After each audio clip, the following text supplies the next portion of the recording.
दोस्तों हम फिर से लेकर आ चुके हैं आप लोगों के लिए शाम की सभी ताज़ा और बड़ी खबरें। एक एक कर आपको सारी खबरों की जानकारी देंगे आज देश दुनिया में क्या कुछ हो रहा है। दरअसल दोस्तों सबसे पहली जो बिग ब्रेकिंग निकल कर आ रही, राहुल गांधी का केंद्र सरकार पर बड़ा हमला। बोले प्रधानमंत्री नरेंद्र मोदी कभी भी देश के बेरोजगार और देश की गिरती जीडीपी के बारे में बात नहीं करेंगे। जो 2014 में बोलते थे उसके विपरीत बात करेंगे, इसके बारे में आपको बताएंगे। वहीं पर दोस्तों अखिलेश यादव ने योगी आदित्यनाथ को घेरा। बोले उत्तर प्रदेश में बाबा का सफाया होने जा रहा है, अब खुद का सांड खुद से ही नहीं संभल रहा है, इसके बारे में आपको बताएंगे। वहीं पर दोस्तों शिवमोगा में लगातार बिगड़ते जा रहा है हालात। कर्नाटक में दोस्तों आपको बता दें बजरंग दल के कार्यकर्ता की हत्या के बाद यह मामला अब तुल पकड़ता जा रहा है, इसके बारे में बताएंगे। वहीं पर दोस्तों अगली बिग ब्रेकिंग में हम आपको बताएंगे बीजेपी एमएलए के दोस्तों बिगड़े बोल जिया। बोले जिसने हमें वोट नहीं दिया बीजेपी को उसमें मियां भाई का खून, इसके बारे में बताएंगे। कैसे वीडियो सोशल मीडिया पर जमकर वायरल हो रहा है। वहीं पर दोस्तों अगली बिग ब्रेकिंग में हम आपको बताएंगे असदुद्दीन ओवैसी का बड़ा ऐलान। बोले अगर CAA कभी भी लाइफ में आया तो इंशाल्लाह सबसे पहले सड़कों पर हम ही दिखेंगे, इसके बारे में आपको बताएंगे। वहीं पर दोस्तों अगली बिग ब्रेकिंग में हम आपको बताएंगे दोस्तों जी दरअसल आपको बता दें भारतीय जनता पार्टी को बड़ा झटका। प्रियंका गांधी ने कर दिया ऐलान, उत्तर प्रदेश में कांग्रेस की सरकार बनते से ही करेंगे महिलाओं और युवाओं के लिए काम। तो सारी खबरें दोस्तों एक एक कर बताएंगे, फटाफट अंदाज में बताएंगे। फिलहाल खैर चलिए बढ़ते हैं सबसे पहली और सबसे बड़ी खबर की ओर। दरअसल दोस्तों आपको बता दें एक बार फिर से राहुल गांधी ने केंद्र सरकार पर हमला बोल दिया। राहुल गांधी ने कहा कि प्रधानमंत्री नरेंद्र मोदी सत्ता में आने से पहले 2014 में बड़ी बड़ी बातें करते थे। मैं देश का विकास करूंगा, मैं हर साल 2 करोड़ युवाओं को नौकरी दूंगा, मैं बेरोजगारी की समस्या को खत्म कर दूंगा। लेकिन हुआ क्या, वो सारी की सारी बातें बेईमानी निकली। राहुल गांधी ने कहा कि क्या प्रधानमंत्री ये बताने का कष्ट करेंगे कि उन्होंने पिछले 8 सालों में क्या क्या देश के हित में नहीं बल्कि देश को जो है डुबाने के लिए किया। राहुल ने कहा नोटबंदी, GST, लगातार दोस्तों हमारे देश की संपत्तियों को बेचना, अडानी अंबानी को। आप देखिए बैंक बिक गए, बैंकों के निजीकरण हो गए, रेलवे स्टेशन बिक गए, हवाई अड्डे बिक गए, बिजली बिक गई, और बचा क्या। आज जिस तरीके से महंगाई आम जनता को खा रही है उसको लेकर राहुल गांधी ने केंद्र सरकार को जमकर घेरा। फिलहाल चलिए बढ़ते हैं एक और अगली बड़ी खबर की ओर। बता दोस्तों अगली जो बड़ी खबर निकल कर आ रही, जी हाँ अखिलेश यादव का बड़ा ऐलान। बोले उत्तर प्रदेश में बनने वाली है सपा की सरकार, बीजेपी की बौखलाहट देखने लायक, चौथे चरण में पूर्णतः सफाया करेंगे। दरअसल दोस्तों अखिलेश यादव का कहना है कि जब 2017 में मोदी सरकार जोर शोर से आई थी तब भी हमारे एमएलए ने जो है अच्छी खासी सीटें जीती थी। अब तो मामला ही कुछ और है, लखनऊ की हवा ही कुछ और है। अखिलेश ने कहा कि इस बार सपा की सरकार आ रही है क्योंकि बाबा का छुट्टे सांड अब उनसे ही काबू में नहीं आ रहा है। आपको बताता चलूं दोस्तों अखिलेश ने कहा कि बाबा बुलडोजर वाले सिर्फ और सिर्फ चिलम फूंक सकते, वो उत्तर प्रदेश को चला नहीं सकते। उत्तर प्रदेश की जनता ने मन बना लिया, तय कर लिया कि इस बार सपा की सरकार को वो लोग चुनेंगे। आपको बता दूं अखिलेश ने कहा कि दरअसल बीजेपी की हार ही उसके लिए सबसे बड़ा सबक बनेगी। जाहिर सी बात है दोस्तों जब देश में आप उल्टे काम करते हो, उल्टी उल्टी चीजें करते हो तो देश की जनता सत्ता से उखाड़ कर बाहर फेंक देती है। आज भले ही दोस्तों इन लोगों को लगता हो कि हम हिंदू मुसलमान कर रहे हैं, हम एक तरीके से हिंदुत्व को बढ़ावा दे रहे हैं तो हिंदू भाई हमें वोट देंगे, लेकिन यही इनकी सबसे बड़ी गलतफहमी बनेगी कि हमारे हिंदू और हमारे मुस्लिम भाई एकजुट होकर दोस्तों इस वक्त सपोर्ट कर रहे हैं किसी भी एक पार्टी को। चलिए बढ़ते हैं एक और अगली बड़ी खबर की ओर। बता दोस्तों अगली जो बड़ी खबर निकल कर आ रही है, जी हाँ CAA पर बोले अमित शाह CAA लाएंगे। जी हाँ जल्द ही CAA लेकर आएंगे। ओवैसी का पलटवार, असदुद्दीन ओवैसी बोले कभी भी जिंदगी में CAA आया तो सबसे पहले सड़कों पर हम ही दिखेंगे। आपको बताता चलूं दोस्तों CAA को लेकर शाहीन बाग हो या कई जगह पूरे देश में विरोध हुआ, जिसके बाद सरकार ने अपने कदम पीछे हटा लिए। अब दोस्तों एक बार फिर से CAA की बात छिड़ी। गृह मंत्री अमित शाह ने कहा कि CAA जरूर आएगा, जिसके बाद दोस्तों असदुद्दीन ओवैसी ने बीजेपी पर हमला बोलते हुए कहा कि CAA जिस दिन भी लाने की सरकार ने कोशिश की उस दिन जो है यहाँ पर ये समझ लेना कि सरकार के खिलाफ सबसे पहले सड़कों पर हम ही उतरेंगे। असदुद्दीन ओवैसी ने कहा कि इस देश का कानून इस देश के हिसाब से चलेगा जो बाबा साहब अम्बेडकर ने संविधान लिखा था। जी किसी के कहने से या किसी के करने पर कोई चीज लागू नहीं होगी। सड़कों पर उतर जाएंगे। जी हाँ दोस्तों, किसान आंदोलन तो झेल ही चुकी है मोदी सरकार, CAA में फिर से अगर एक बार उलझी तो बर्बाद भी हो जाएगी, क्योंकि इस देश का युवा रुकने वाला नहीं, इस देश का युवा झुकने वाला नहीं। और यही कारण है जो ओवैसी ने ऐलान कर दिया है कि किसी से दबकर नहीं रहेंगे, जब तक जिएंगे खुलकर जिएंगे और अपने दम पर जिएंगे। असदुद्दीन ओवैसी के इस बयान के बाद दोस्तों भाजपाइयों में खलबली मच गई होगी। चलिए बढ़ते हैं एक और अगली बड़ी खबर की ओर। बता दोस्तों अगली जो बड़ी खबर निकल कर आ रही, किसान नेता राकेश टिकैत बोले सरकार कोई सी भी हो लेकिन सुनना पड़ेगी किसान की बात। आपको बताता चलूं दोस्तों, राकेश टिकैत ने कहा कि इस सरकार ने वादा खिलाफी की है और इस सरकार को वादा खिलाफी का अंजाम भी भुगतना होगा। राकेश टिकैत ने कहा कि हमारी लोगों से यही अपील है कि इस बीजेपी ने हमारे उन किसान भाइयों को कुचला है जो कि आंदोलन में आए थे। इस बीजेपी ने उन 700 किसानों की जान ले ली जिन्होंने अपनी शहादत दे दी इस आंदोलन के लिए। और उसके बाद भी एक ट्वीट तक नहीं किया नरेंद्र मोदी ने। इस देश का कैसा प्रधानमंत्री, आप समझिए दोस्तों, किसान किसी मुसीबत में, किसान तिल तिल कर कर मर रहा है, लेकिन प्रधानमंत्री नरेंद्र मोदी कहते हैं कि इसमें मेरी क्या गलती, मैंने ही थोड़ी किया था कि आंदोलन करो। अब आप समझिए, जब आप देश में काला कानून ला रहा हो किसानों के खिलाफ, उससे किसानों को नुकसान है, किसान की आय कम होती जा रही है, उसके बाद भी अगर आप ये कहते हो कि इसमें मेरी क्या गलती, तो समझिए कि आप से बड़ा खुदगर्ज इंसान कहीं आपको दिखाई नहीं देगा। प्रधानमंत्री के दावे दोस्तों पूरी तरीके से फेल हो जाते हैं, क्योंकि इस देश का प्रधानमंत्री जिस तरीके की बातें करता है वो सुनकर आपके भी कान में से खून बहने लगे, आपको भी लगे एक पल को कि क्या ये सच में प्रधानमंत्री के बोल है, क्या ये सच में हमारे देश के प्रेसिडेंट है।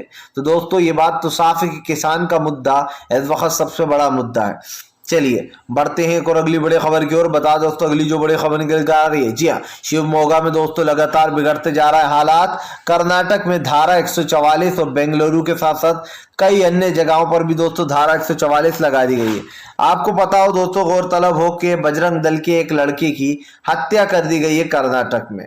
लेकिन दोस्तों अब किसने ये हत्या की है, इस लड़के का नाम हर्ष था दोस्तों, किसने इसकी हत्या की और कौन थे वो लोग दोस्तों, इस बात का अभी तक पता नहीं चला। लेकिन कुछ लोग गलत सलत अफवाहें फैलाने में लगे हैं, नफरत फैलाने में लगे हैं कि दरअसल कुछ मुस्लिम लोगों ने इसको मार दिया। जबकि दोस्तों आपको बता दें अब तक कुछ भी ऐसा पॉइंट निकल कर नहीं आया है जिससे कि ये कहा जा सके कि हिजाब विवाद की वजह से इसकी जान चली गई। आपको बता दूं दोस्तों, ये एक टेलर का काम करता था हर्ष और बजरंग दल का एक कार्यकर्ता था, जिसके बाद किसी ने अज्ञात व्यक्तियों ने इसकी चाकू मारकर हत्या कर दी। इसको अस्पताल ले जाया गया लेकिन जब तक ये बच नहीं पाया। मामला यही है दोस्तों कि अभी तक पता नहीं चला कि क्या वो लोग हर्ष के दुश्मन थे, कौन थे वो लोग जिन्होंने हर्ष को मार दिया। ये तो सिर्फ दोस्तों कुछ बेवकूफ़ लोग हैं जो कि कह रहे हैं कि ये इसको हिजाब वाले मुद्दे से जोड़ रहा है, क्योंकि ये मुद्दा दोस्तों अलग ही है। हो सकता है इसमें कोई अलग एंगल निकल कर आए, क्योंकि अभी तक दोस्तों इसकी कोई पुष्टि नहीं हुई है। हालांकि कर्नाटक सरकार ने शिवमोगा में और शिवमोगा के साथ साथ कई जगहों पर धारा 144 लगा दी है, क्योंकि आपको बता दें शिवमोगा में कई जगहों पर आगजनी की गई है। चलिए बढ़ते हैं एक और अगली बड़ी खबर की ओर। बता दोस्तों अगली जो बड़ी खबर निकल कर आ रही, जी हाँ, दरअसल दोस्तों आपको बता दें भारतीय जनता पार्टी को बड़ा झटका, प्रियंका गांधी ने खोली पोल। दरअसल दोस्तों प्रियंका गांधी ने बीजेपी का ऊपर हमला बोलते हुए कहा कि दरअसल मोदी सरकार ने देश में विकास और नौकरियों की बात तो हो नहीं रही है, लेकिन धर्म जात हिंदू मुसलमान की बातें हो रही हैं, मंदिर और मस्जिद की बातें हो रही हैं, विकास पर कौन बात करेगा। प्रियंका गांधी ने कहा कि दरअसल बीजेपी ने अपना एक एजेंडा सेट कर लिया है कि उसको हिंदू और मुसलमान पर ही चुनाव लड़ना है। आज देश में विकास की बात होना चाहिए। उत्तर प्रदेश का नौजवान बेरोजगार घूम रहा है, मोदी सरकार कहती थी कि हम हर साल 2 करोड़ नौकरियां देंगे, 2 करोड़ छोड़िए 2 नौकरियां भी नहीं दी। वो प्रधानमंत्री नरेंद्र मोदी कहते थे कि मैं लोगों के खाते में 15 लाख रुपए डाल दूंगा। क्या वो 15 लाख रुपए आपके खाते में आए? नहीं आए। यही कारण है दोस्तों जो मोदी सरकार अब घिरती चली जा रही है। प्रियंका गांधी ने कहा कि दरअसल सरकार के पास कोई भी मुद्दे होते नहीं है, इसलिए वो सिर्फ हिंदू मुसलमान और मंदिर और मस्जिद पर ही चुनाव लड़ती है, लेकिन अब की बार जनता इन मुद्दों पर वोट देने वाली नहीं है। प्रियंका ने कहा कि जनता भी समझ चुकी है आपकी सारी चालाकियां, देश में हिंदू मुसलमान को लड़वा कर अपनी राजनीति को चमकाने की कोशिश कर रहे हैं कुछ भाजपाई। प्रियंका गांधी ने कहा कि देश में बढ़ती बेरोजगारी ये इस बात का सबूत है कि मोदी सरकार ने पिछले सालों में, पिछले आप समझिए दोस्तों 8 सालों में इस सरकार ने कुछ नहीं किया। सत्ता में आकर सिर्फ सत्ता के मजे लूटे, बड़ी बड़ी गाड़ियों में घूमे मोदी जी, अपने लिए एरोप्लेन खरीदे, लेकिन देश के लिए क्या किया ये किसी को पता नहीं है। चलिए बढ़ते हैं एक और अगली बड़ी खबर की ओर। बता दोस्तों अगली जो बड़ी खबर निकल कर आ रही, जी हाँ, दरअसल दोस्तों आपको बता दें किसान आंदोलन ने एक तुल पकड़ लिया था। अब किसान आंदोलन के दोस्तों सबसे दिग्गज नेता योगेंद्र यादव ने बीजेपी को घेर लिया। आपको बताता चलूं दोस्तों, योगेंद्र यादव ने बीजेपी पर हमला बोलते हुए कहा कि ये लड़ाई किसान की है, ये लड़ाई आम जनता की है और किसान सड़कों पर कल भी था, किसान सड़कों पर आज भी है। भले ही आंदोलन उठ गया हो लेकिन आंदोलन अभी खत्म नहीं हुआ, आंदोलन कुछ दिन के लिए स्थगित किया गया। आपको बताते चलूं योगेंद्र यादव ने कहा कि बीजेपी, एक बात की पुष्टि कर देते हैं हम कि बीजेपी की सरकार उत्तर प्रदेश में नहीं आएगी। जहां जहां बीजेपी चुनाव लड़ेगी वहां वहां जाकर प्रचार करेंगे। आपको बताते चले दोस्तों 2024 की जो तैयारियां हैं वो लोगों ने अभी से शुरू कर दी हैं।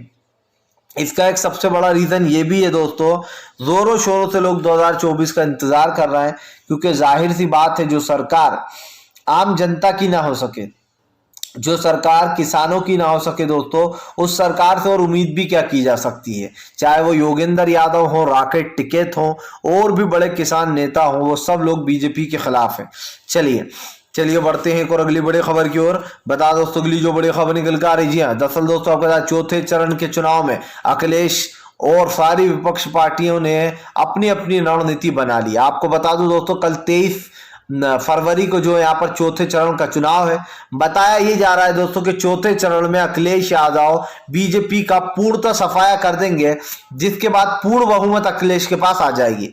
दरअसल दोस्तों अब तक के जो 3 चरण हैं वो 3 चरण ये बताते हैं कि अखिलेश यादव अब तक क्या सबसे मजबूत पार्टी बनकर उभरे हैं उत्तर प्रदेश में।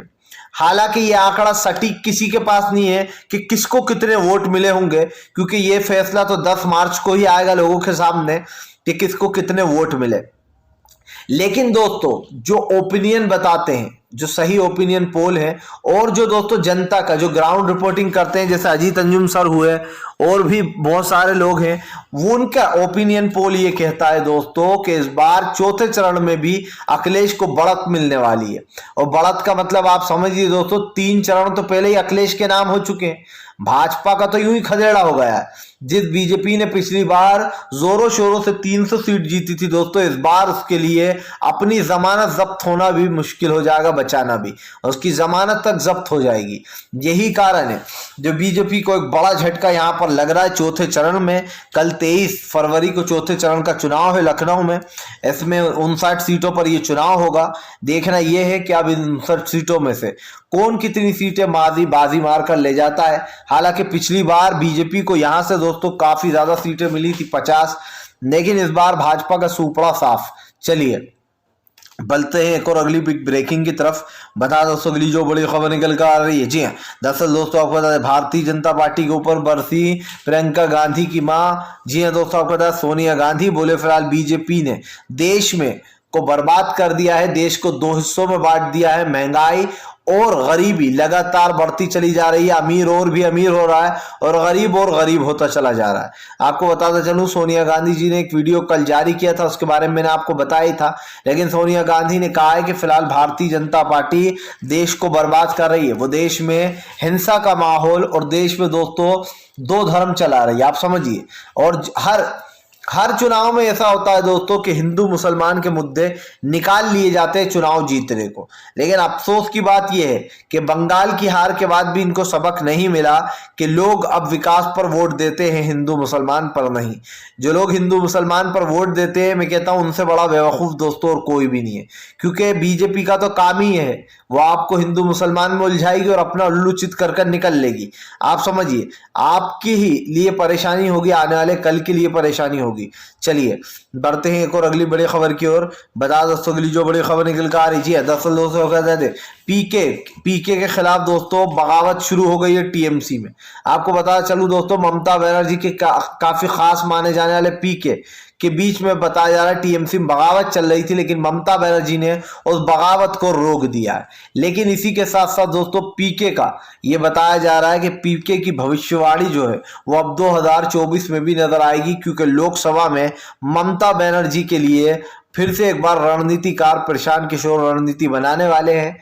यही कारण जो ममता बनर्जी ने टीएमसी में उठती आवाजों को दबा दिया है और पूरी पार्टी को जो है यहाँ पर एकजुट करने का काम किया। फिलहाल अगर आपको हमारा वीडियो अच्छा लगता है दोस्तों तो इसको लाइक करें। चैनल पे अगर आप पहली बार आए हैं तो सब्सक्राइब करें। सब्सक्राइब करने के साथ साथ दोस्तों पास में एक घंटी आएगी, इसको भी दबाएं ताकि हमारे हर वीडियो की जो अपडेट है वो आप